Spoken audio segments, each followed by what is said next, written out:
Hello 10th class. आज हम इस वीडियो में पतझड़ में टूटी पत्तियां के क्वेश्चन आंसर करेंगे। ये चैप्टर लिखा है किसने? रविंद्र केलेकर ने, और इनका बर्थ है 1925 से 2010। क्वेश्चन नंबर 1 देखते हैं।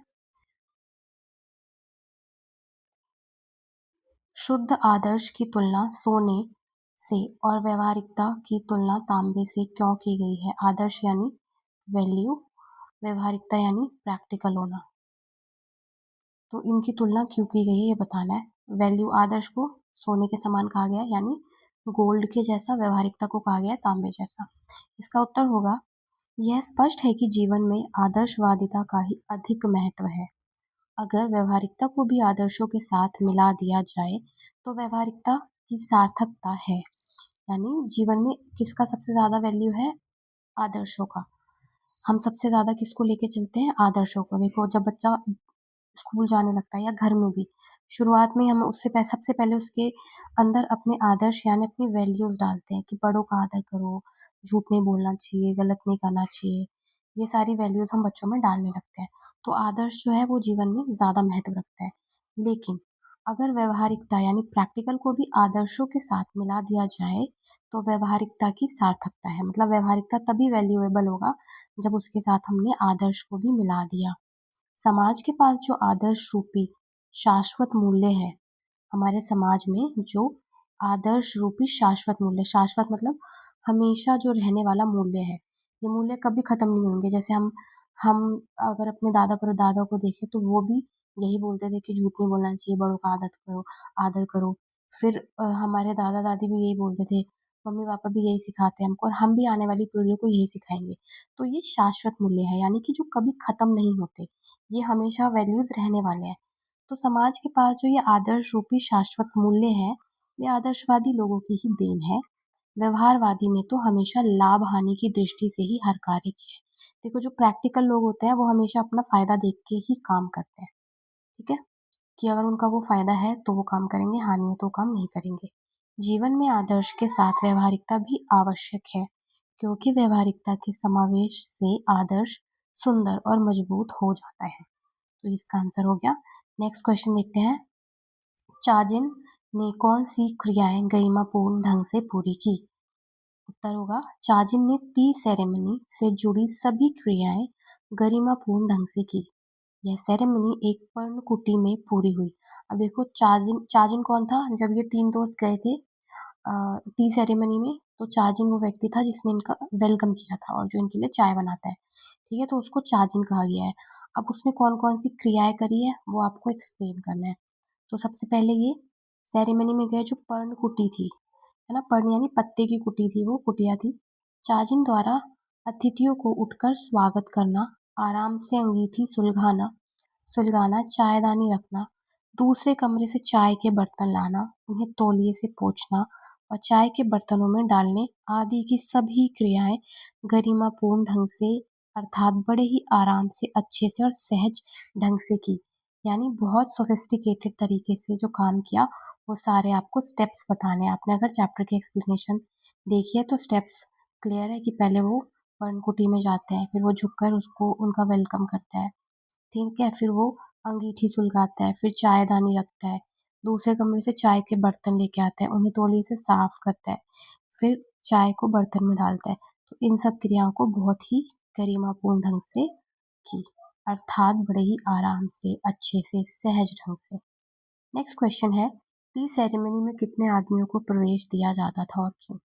ये हमने एक्सप्लेनेशन में भी पढ़ा है कि टी सेरेमनी में 3 लोगों को ही अलाउ किया जाता था, और क्यों वो आपको बताना है यहाँ पे। इसका उत्तर है, टी सेरेमनी में केवल 3 व्यक्तियों को ही प्रवेश दिया जाता था। इसका मुख्य कारण है वहाँ का शांत, एकाग्र और आध्यात्मिक वातावरण बनाए रखना। अब एकदम से वो भीड़ बुला लेंगे तो किसी ने अगर थोड़ी सी भी बात करी तो कितना शोर होगा। तो वहाँ पर हम आए किस लिए? शांत होने के लिए, एकाग्र होने के लिए, अपने मस्तिष्क को शांत करने के लिए। तो वहाँ तो अननेसेसरी का शोर हो जाएगा, इसीलिए वहाँ का एकाग्र, शांत और आध्यात्मिक वातावरण को बनाए रखने के लिए 3 ही लोग वहाँ पर अलाउड थे। कम लोगों की उपस्थिति से आपसी संवाद मर्यादित और गंभीर रहता है। मतलब अगर 3 ही लोग हैं तो अगर वो आपस में बात भी करेंगे तो कितनी बात कर लेंगे, है ना? तो बहुत मर्यादित और गंभीर होगा। इससे चाय पीने की प्रक्रिया केवल एक साधारण क्रिया ना रहकर एक साधना और ध्यान का रूप ले लेती है। मतलब यहाँ पर चाय पीना एक सिंपल प्रक्रिया नहीं है, लेकिन क्या है, एक साधना है, क्योंकि उन्होंने एक प्याले की चाय सिर्फ कितनी देर में पी, 1.5 घंटे में पी थी, एक एक बूंद करके। तो ये एक साधना है, ये एक ध्यान का रूप ले लेती है।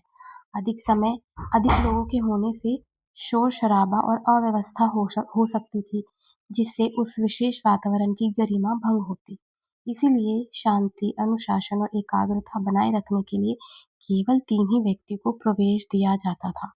ठीक है, सिंपल सा इसका आंसर। अब नेक्स्ट क्वेश्चन देखते हैं। चाय पीने के बाद लेखक ने स्वयं में क्या परिवर्तन महसूस किया? चाय के पीने के बाद लेखक को कैसा फील हुआ वो बताना है। देखो, आपको पता है टाइम कम है, क्वेश्चन आंसर अगर आप नहीं देखना चाहते हो वीडियो, आप एक्सप्लेनेशन की वीडियो ज़रूर देखो। एक्सप्लेनेशन वीडियो देखने से आपको क्लियर हो जाएगा कहाँ कहाँ पे क्या क्या स्टेप हुआ था, क्या हुआ था। इससे आप क्वेश्चन अपना बना के लिख लोगे। ठीक है, इसका आंसर देखो। चाय पीने के बाद लेखक ने महसूस किया कि जैसे उसके दिमाग की गति मंद हो गई हो, धीरे धीरे उसका दिमाग चलना बंद हो गया हो। उसे सन्नाटे की आवाज़ें भी सुनाई देने लगी। मतलब उसका दिमाग एकदम धीरे धीरे शांत हो गया और अब उसको सन्नाटे की भी आवाज़ सुनाई दे रही है। उसे लगा मानो वह अनंत काल से जी रहा है। वह भूत और भविष्य दोनों की चिंता ना करके वर्तमान में जी रहा हो। उसे यह पल सुखद लगने लगा। मतलब उसे रियलाइज हुआ कि भूत और भविष्य की चिंता में हम कितना डूबे रहते हैं, जबकि जीवन क्या है, जीवन वर्तमान है। अगर आप वर्तमान में सही जी रहे हो तो भविष्य तो अपने आप ही सुधर जाएगा। और जो बीत चुका है, यानी जो भूतकाल हो चुका है, उसको तो हम बदल ही नहीं सकते। तो उसके बारे में क्या ही सोचना, क्या ही टेंशन लेनी। तो ये हो गया क्वेश्चन। नेक्स्ट क्वेश्चन है, आपके विचार से कौन से ऐसे मूल्य हैं, कौन से ऐसे वैल्यूज हैं जो शाश्वत है, यानी जो परमानेंट है? वर्तमान समय में इन मूल्यों की प्रासंगिकता स्पष्ट कीजिए। मतलब आज के समय में इन मूल्यों का क्या उद्देश्य है, या क्या उसका अ, होने का क्या रीजन है, क्या तरीके हैं, वो आपको बताना है। उत्तर है, आज व्यवहारिकता का जो स्तर है, यानी आज प्रैक्टिकल होने का जो स्तर है, उसमें आदर्शों का पालन नितांत आवश्यक है। व्यवहार और आदर्श दोनों का संतुलन व्यक्तित्व के लिए आवश्यक है। कथनी और करनी के अंतर ने समाज को आदर्श से हटाकर स्वार्थ और लालच की ओर धकेल दिया है।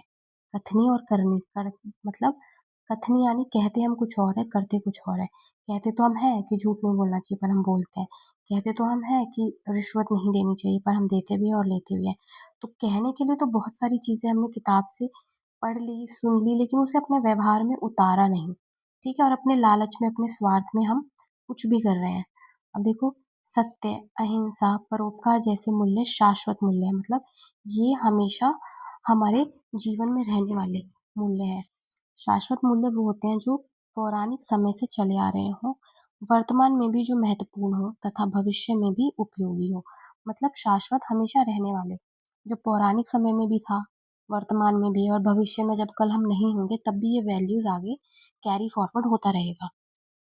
ये प्रत्येक काल में समान रहे, युग, स्थान तथा साल इन पर कोई प्रभाव ना पड़े। वर्तमान समय में भी, अब देखो ये वाला आ गया सेकंड क्वेश्चन का उत्तर। यहाँ से पूछ रहे हैं ना, वर्तमान समय में इसका क्या प्रासंगिक है, मतलब क्या इसका यूज है, वो आपको बताना है।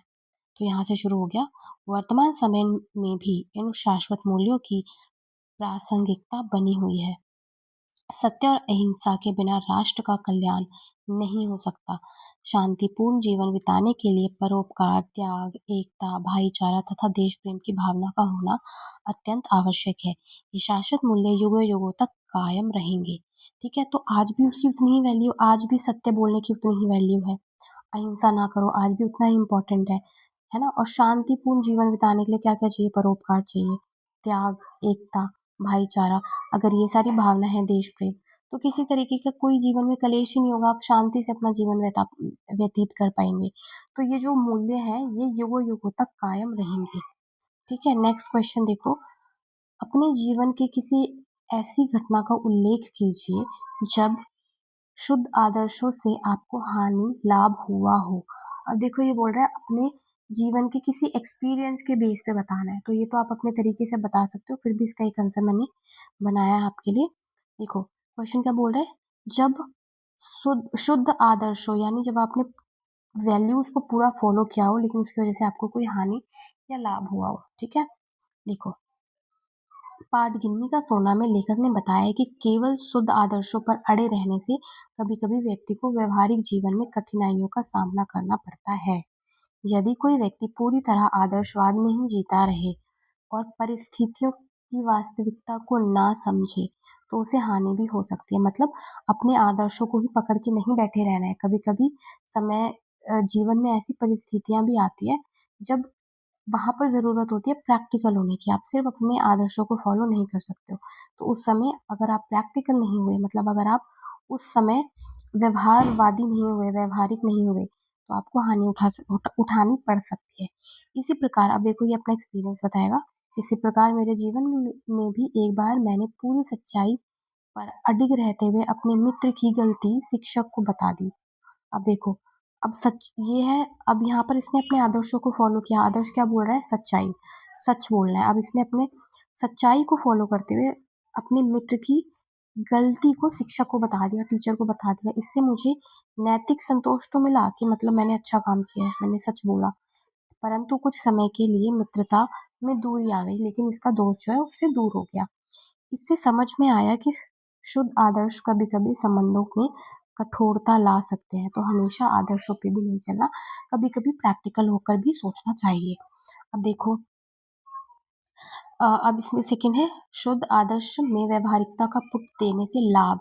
अब लाभ क्या हुआ, अगर आपने शुद्ध आदर्शों में वैल्यूज में थोड़ा सा प्रैक्टिकल सूझबूझ भी अगर इसमें मिला दी तो क्या हुआ। अब इसका आंसर देखो, गिनी का सोना पाठ का मुख्य संदेश यही है कि आदर्श तभी सार्थक है जब उसमें व्यवहारिकता का समावेश हो।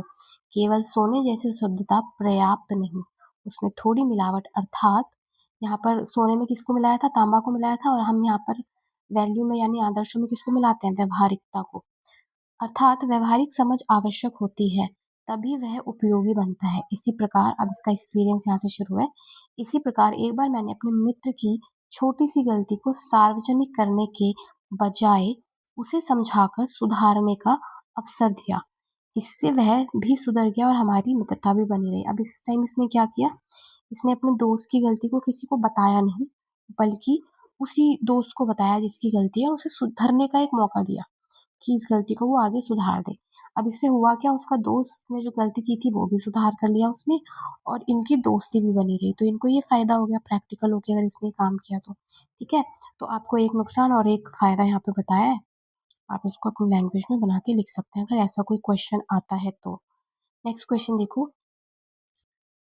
शुद्ध शुद्ध सोने में तांबे की मिलावट या तांबे में सोना, गांधी जी के आदर्श और व्यवहार के संदर्भ में यह बात किस तरह झलकती है, स्पष्ट कीजिए। उत्तर है, शुद्ध सोना आदर्शों का प्रतीक है ना। वैल्यूज ऐसे रिलेट करके ध्यान रखना कि जो गोल्ड है वो कैसे शुरू से शाश्वत है। गोल्ड पहले भी बहुत कॉस्टली हुआ करता था, आज तो और भी ज्यादा कॉस्टली हो गया है ना। और ऐसे आदर्श जो है वो भी पुराने समय से लेकर अभी तक बहुत वैल्यूएबल चीज मानी जाती है। कहते हैं ना, अगर किसी में वैल्यूज है तो वो अच्छा बच्चा कहलाएगा। अगर किसी में आदर्श नहीं है तो उसे बोल देता है, मेरे इसको तो मैनर्स नहीं है, देखो बड़े से कैसे बात करता है, इसको तो तमीज ही नहीं है। तो शुद्ध सोना आदर्शों का प्रतीक है और तांबा व्यवहारिकता का प्रतीक है। गांधी जी व्यवहारिकता को ऊंचा स्तर देकर आदर्शों के स्तर तक ले जाते थे। मतलब ये प्रैक्टिकल नॉलेज को ही आदर्शों तक ले जाते थे, अर्थात तांबे में सोना मिलाते थे। वे नीचे से ऊपर उठाने का प्रयास करते थे, ना कि ऊपर से नीचे गिराने का। इसलिए कई लोग ने उन्हें प्रैक्टिकल आइडियलिस्ट भी कहा। वास्तव में वे व्यवहारिकता से परिचित थे, यानी वो परिचित थे प्रैक्टिकल होने से, कि प्रैक्टिकल होना क्या होता है वो इस बात से परिचित थे। लोगों की भावनाओं को पहचानते थे, इसलिए वे अपने विलक्षण आदर्श चला सके। मतलब वो प्रैक्टिकल थे, इसलिए उस प्रैक्टिकल के साथ वो अपने आदर्शों को यानी वैल्यूज को चला सके और पूरे देश को अपने पीछे चलाने में कामयाब रहे। ठीक है, नेक्स्ट क्वेश्चन देखते हैं। पाठ के अंश गिन्नी का सोना के संदर्भ में स्पष्ट कीजिए कि आदर्शवादिता और व्यवहारिकता इनमें से जीवन में किसका महत्व है। हमने अभी देखा था चैप्टर में, बार बार हम यही पढ़ रहे हैं कि दोनों का महत्व है, दोनों जरूरी है। अगर आप सिर्फ आदर्शों पे चलोगे तो भी आपका नुकसान होगा, और अगर सिर्फ आप प्रैक्टिकल हो गए यानी कि सिर्फ व्यवहारवादी हो गए तब तो बहुत ही ज्यादा नुकसान होगा। तो इसी को एक्सप्लेन करके लिखना है कि गिन्नी का सोना पाठ के आधार पर यह स्पष्ट है कि जीवन में आदर्शवादिता का ही अधिक महत्व है। अगर व्यवहारिकता को भी आदर्शों के साथ मिला दिया जाए तो व्यवहारिकता की सार्थकता है। समाज के पास जो आदर्श रूपी शाश्वत मूल्य है वे आदर्शवादी लोगों की ही देन है। व्यवहारवादी तो हमेशा लाभ हानि की दृष्टि से ही हर कार्य करते हैं। तो इसका एक्सप्लेनेशन हो गया। नेक्स्ट क्वेश्चन देखो। लेखक लेखक के मित्र ने मानसिक रोग के क्या क्या कारण बताए, आप इन कारणों से कहाँ तक सहमत है। मतलब जब लेखक अपने फ्रेंड से पूछता है कि जापान में यहाँ पे लोगों को सबसे ज्यादा बीमारी कौन सी है, तो वो जवाब देता है लेखक का फ्रेंड कि मानसिक रोग। तो उसके क्या क्या कारण बताए गए हैं चैप्टर में वो बताना है, और आप इन कारणों से कैसे कहाँ तक सहमत है ये बताना है। आंसर देखते हैं इसका। लेखक के मित्र ने मानसिक रोग का कारण बताया कि जापानियों ने अमेरिका की आर्थिक गति से प्रतिस्पर्धा करने के कारण, प्रतिस्पर्धा होती है रेस लगा रहे हैं कि हमें अमेरिका से भी आगे निकलना है, करने के कारण अपनी दैनिक दिनचर्या की गति बढ़ा दी है। मतलब जो डेली डेली लाइफ का जो रूटीन होता है वो स्पीड अप कर दिया है, जहाँ कोई चलता नहीं बल्कि दौड़ता है। वे 1 महीने का काम 1 दिन में करने का प्रयास करते हैं। इस कारण वे शारीरिक व मानसिक रूप से बीमार रहने लगे।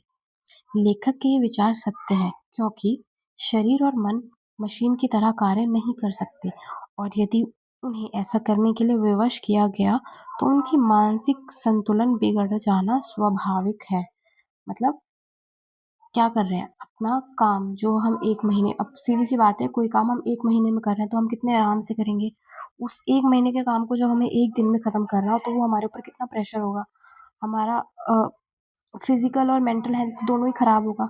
यहाँ लोग चलते नहीं दौड़ते हैं, क्यों? क्योंकि जल्दी जितना टाइम बचा सके ताकि वो टाइम वो अपना काम में लगा सके, इसीलिए। तो ऐसे करने से जब हम अपने मस्तिष्क पे इतना ज़्यादा प्रेशर डालेंगे, इतना ज़्यादा दबाव डालेंगे कोई काम करने के लिए, तो क्या होगा, मानसिक संतुलन तो बिगड़ेगा ही। तो ये इसका एक्सप्लेनेशन है। और इसका नेक्स्ट क्वेश्चन देखो। लेखक के अनुसार सत्य केवल वर्तमान है, उसी में जीना चाहिए। लेखक ने ऐसा क्यों कहा? सच क्या है? वर्तमान, यानी जो आज हम हैं। जो बीत गया ना तो हम वो बदल सकते हैं, जो आने वाला है वो हम बदल सकते हैं, पर वो बदलेंगे भी कैसे? जब हम अपना आज ठीक रखेंगे, आज अगर मेहनत करेंगे, आज में जिएंगे। सिर्फ ख्याली पुलाव पकाएंगे कि कल ऐसा हो जाएगा, वैसा हो जाएगा, ये हो जाएगा, तो ऐसे तो नहीं होगा। तो आज अगर हमने अपना सुधार लिया तो फ्यूचर यानी कि हमारा जो भविष्य है वो अपने आप ही सुधर जाएगा। और जो बीत चुका है उसमें तो हम कुछ कर ही नहीं सकते, ना उसको बदल सकते, ना उस पे पछता के कोई फायदा है। तो लेखक ने ये बोला, इसको आपको एक्सप्लेन करना है। अब इसका आंसर देखते हैं। इसका आशय है कि लेखक के अनुसार सत्य केवल वर्तमान है। वर्तमान में जीना इसलिए आवश्यक है क्योंकि ऐसा करने से स्वास्थ्य ठीक रहता है और जीवन में उन्नति होती है। यदि हम भूतकाल के लिए पछताते रहेंगे या भविष्य की योजनाएं ही बनाते रहेंगे, ठीक है ना, तो भूतकाल के लिए पछताना है, जो हो गया सो हो गया, बात की। अब सिर्फ हम भविष्य की योजना बनाते रहेंगे, प्लानिंग करते रहेंगे, ऐसे ये वो, तो ये दोनों ही बेमानी और निरर्थक है। हम भूतकाल से शिक्षा लेकर तथा भविष्य की योजनाओं को वर्तमान में ही परिश्रम करके कार्यान्वित कर सकते हैं। मतलब जो भी हमने भविष्य के लिए प्लान किया है कि मुझे जैसे कल एक मान लो मुझे कोई एक नौकरी चाहिए या मुझे कहीं एडमिशन चाहिए, तो उस भविष्य के लिए मुझे आज परिश्रम करना पड़ेगा, तभी वो भविष्य साकार होगा, नहीं तो सिर्फ योजनाएं बनाने से कुछ नहीं होगा। भगवान कृष्ण ने भी गीता में वर्तमान में ही जीने का संदेश दिया है ताकि मनुष्य तनाव रहित और मुक्त रहकर स्वास्थ्य तथा खुशहाल जीवन बिता सके। तो ये बिल्कुल सही है। अगर हम आज में जिएंगे, कल जो बीत गया उसके बारे में सोच सोच के टेंशन लेके भी कोई फायदा नहीं, और कल क्या होगा उसके बारे में भी सोच के कोई टेंशन लेके फायदा नहीं। आज का जीवन अगर सुधर गया तो कल तो अपने आप ही सुधर जाएगा। अब है आशय स्पष्ट करना है। क्वेश्चन है, समाज के पास अगर शाश्वत मूल्यों जैसा कुछ है तो वो आदर्शवादी लोगों का ही दिया हुआ है। देखो, अगर आपने पूरी एक्सप्लेनेशन पढ़ी है तो क्वेश्चंस ना बार बार रिपीट होते हैं, तो एक बार दो बार सुनने से तो वैसे ही याद हो जाएगा ये। इसका आशय है कि समाज के पास अगर शाश्वत मूल्यों जैसा कुछ है तो वास्तव में यह धरोहर आदर्शवादी लोगों की ही दी हुई है। जैसे गांधी जी ने अहिंसा दिया, सत्याग्रह का संदेश दिया, राजा हरिश्चंद्र ने सत्यवादिता, यानी हरिश्चंद्र ने बताया था ना कि सिर्फ सत्य ही बोलना चाहिए। भगत सिंह की शहादत आदि अनेक हमें हमारे प्रेरणा स्रोत है। हम इनके दिखाए रास्ते पर चलते हैं और इनके गुणों को आचरण में भी लाते हैं।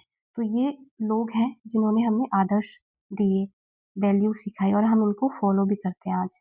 ठीक है, तो यही एक्सप्लेन करना था। नेक्स्ट क्वेश्चन है, जब व्यवहारिकता का बखान होने लगता है तब प्रैक्टिकल आइडियलिस्टों के जीवन से आदर्श धीरे धीरे पीछे हटने लगते हैं और उनकी व्यवहारिक सूझबूझ ही आगे आने लगती है। यानी जब कोई व्यक्ति प्रैक्टिकल होके कोई फैसला लेता है तो मोस्ट ऑफ द टाइम अगर वो उसमें आदर्श भी है, आदर्श ऐसा नहीं बोला गया कि आदर्श खत्म है, आदर्श भी है, लेकिन जब प्रैक्टिकल सूझबूझ के साथ उसने कोई काम किया तो उसका बखान होता है, मतलब उसकी तारीफ होती है कि ये इंसान देखो कितना समझदार है, कितना सेंसिबल है, इसने इस तरीके से सिचुएशन को संभाला या इस तरीके से इस काम को किया जिस काम का रिजल्ट इतना अच्छा है।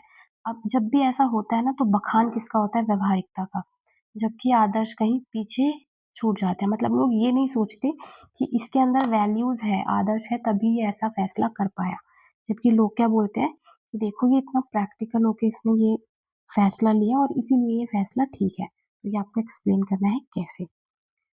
इसका उत्तर होगा, जब आदर्श और व्यवहार में से लोग व्यवहारिकता को प्रमुखता देने लगते हैं और आदर्शों को भूल जाते हैं, तब आदर्शों पर व्यवहारिकता हावी होने लगती है।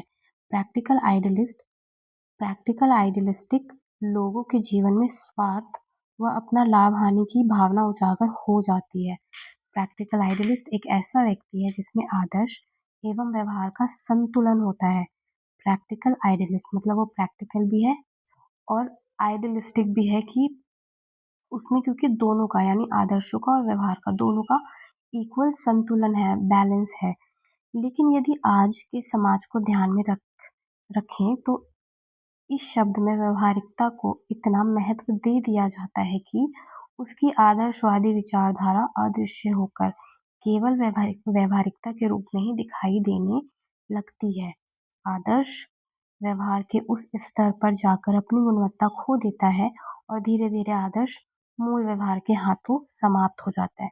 मतलब जब सिर्फ व्यवहारिकता के अनुसार व्यक्ति जीने लगे तो उसमें आदर्श कहीं पीछे छूट जाते हैं और धीरे धीरे आदर्श ना अपनी गुणवत्ता यानी आदर्श जो वैल्यूज लेके वो चल रहा था वो धीरे धीरे अपनी गुणवत्ता खो देता है और धीरे धीरे आदर्श मूल व्यवहार के हाथों समाप्त हो जाता है। यानी जो उसका प्रैक्टिकल बिहेवियर है उसके द्वारा जो उसके आदर्श है वो धीरे धीरे समाप्त हो जाते हैं। अगला क्वेश्चन है, हमारे जीवन की रफ्तार बढ़ गई है। यहाँ कोई चलता नहीं बल्कि दौड़ता है, कोई बोलता नहीं बकता है। हम जब अकेले पढ़ते हैं तब अपने आप से लगातार बड़बड़ाते रहते हैं।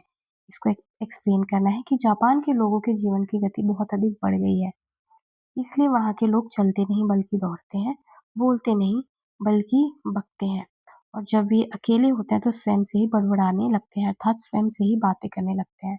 देखो उसी चीज़ को एक्सप्लेन करके लिखा हुआ है। और रफ्तार क्यों बढ़ गई है, क्योंकि ये अमेरिका से प्रतिस्पर्धा करना चाहते हैं और उनसे आगे निकलना चाहते हैं। नेक्स्ट क्वेश्चन है, सभी क्रियाएं, यहाँ पर सभी होगा, सभी क्रियाएं इतनी गरिमापूर्ण ढंग से की कि उसकी हर भंगिमा से लगता था कि मानो जय जयवंती के सुर गूंज रहे हैं। जय जयवंती एक विजय गीत है, तो ऐसा लगता है, मतलब चाय बनाने की जितनी भी प्रक्रिया थी उसके जो भी हाव भाव थे, जो भी भाव भंगिमा थी वो ऐसी थी, ऐसा लगता था कि मतलब जय जयवंती के जो सुर है वो गूंज रहे हैं। तो इसको एक्सप्लेन करना है। अब इसमें आप पूरा बताएंगे कि कौन कौन सी जो क्रियाएं थी वो बहुत गरिमापूर्ण ढंग से हुई थी, बस ये एक्सप्लेन करना है। लेखक जब अपने मित्रों के साथ जापान की टी सेरेमनी में गया तो चाजिन ने झुककर उसका स्वागत किया। लेखक को वहाँ का वातावरण बहुत शांतिमय प्रतीत होता है। लेखक देखता है कि वहाँ की सभी क्रियाएं अत्यंत गरिमापूर्ण ढंग से की गई। चाजिन द्वारा लेखक और उसके मित्र का स्वागत करना, अंगीठी जलाना, चायदानी रखना, बर्तन लगाना, उन्हें तौलिए से पोंछना, चाय डालना आदि सभी क्रियाएं मन को भाने वाली थी। यह देखकर लेखक भाव विभोर हो गया। वहां की गरिमा देखकर लगता था कि जयजयवंती राग के सुर गूंज रहे हों। ठीक है, अब कुछ एक्स्ट्रा इंपॉर्टेंट क्वेश्चन देखो। लेखक ने जापानियों के दिमाग में स्पीड का इंजन लगने की बात क्यों कही है? तो स्पीड का इंजन यानी हर चीज की स्पीड बना दी, स्पीड बढ़ा दी है, तो ऐसा क्यों है वो बताना है। दिमाग में स्पीड का इंजन लगने से वह दूसरों के साथ प्रतिस्पर्धा कर सकता है। जापान के लोग पूर्ण रूप से प्रतिस्पर्धा में है, यानी एक रेस में है। वे किसी भी तरीके से उन्नति करके अमेरिका से आगे निकलना चाहते हैं, क्योंकि अभी सुपर पावर कौन है? अमेरिका है, और अमेरिका से आगे निकलना चाहते हैं जापान वाले, तो इसीलिए वो 1 महीने का काम 1 दिन में करते हैं। इसलिए उनका मस्तिष्क सदा तनावग्रस्त रहता है। इस कारण वे मानसिक रोगों के शिकार होते हैं। लेखक ने जापानियों के दिमाग में स्पीड का इंजन लगाने की बात इसलिए कही क्योंकि वे तीव्र गति से प्रगति करना चाहते हैं, महीने के काम को 1 दिन में पूरा करना चाहते हैं। इसलिए उनका दिमाग भी तेज रफ्तार से स्पीड इंजन की भांति सोचता है। अब सिंपल सी बात है, कोई 1 महीने का काम अगर आपको 1 दिन में करना है, तो आप उसी स्पीड में काम करोगे, तो दिमाग पे कितना प्रेशर है, तो दिमाग भी तेज रफ्तार से स्पीड इंजन की तरह सोचता है। नेक्स्ट क्वेश्चन है, प्रैक्टिकल आइडियलिस्ट किसे कहते हैं? Most important question. Practical idealist उन्हें कहते हैं जो आदर्शों को व्यवहारिकता के साथ प्रस्तुत करते हैं। इनका समाज पर गलत प्रभाव पड़ता है क्योंकि ये कई बार आदर्शों से पूरी तरह हट जाते हैं और केवल अपने हानि लाभ के बारे में सोचते हैं। ऐसे में समाज का स्तर गिर जाता है। ठीक है, तो ये आपको एक बार 2 बार पढ़ के इसको याद कर लेना है। नेक्स्ट क्वेश्चन है, शुद्ध सोना और गिन्नी का सोना अलग क्यों होता है? शुद्ध सोना और गिन्नी का सोना अलग होता है क्योंकि गिन्नी के सोने में थोड़ा सा तांबा मिलाया जाता है, जिससे वह ज़्यादा चमकता है और शुद्ध सोने से मजबूत भी होता है। शुद्ध सोने में किसी भी प्रकार की मिलावट नहीं होती। शुद्ध तो बिल्कुल प्योर हो गया, और गिन्नी का सोना क्या है? जिसमें हमने तांबा मिला दिया, और जिसमें हमने तांबा मिला दिया उसी से बनते हैं जो स्त्रियां गहने खरीदती है, ज्वेलरी जो खरीदती है, वो होता है गिन्नी का सोना। और गिन्नी का सोना यानी इसमें थोड़ा सा तांबा मिलाने से होता क्या है, सोने की चमक भी बढ़ जाती है और वो थोड़ा ज़्यादा मजबूत भी हो जाता है। तो ये था आपका क्वेश्चन आंसर। तैयारी करते रहे, नेक्स्ट एग्ज़ाम आपका हिंदी का ही है, तो वीडियोस देखते रहो। All the best everyone.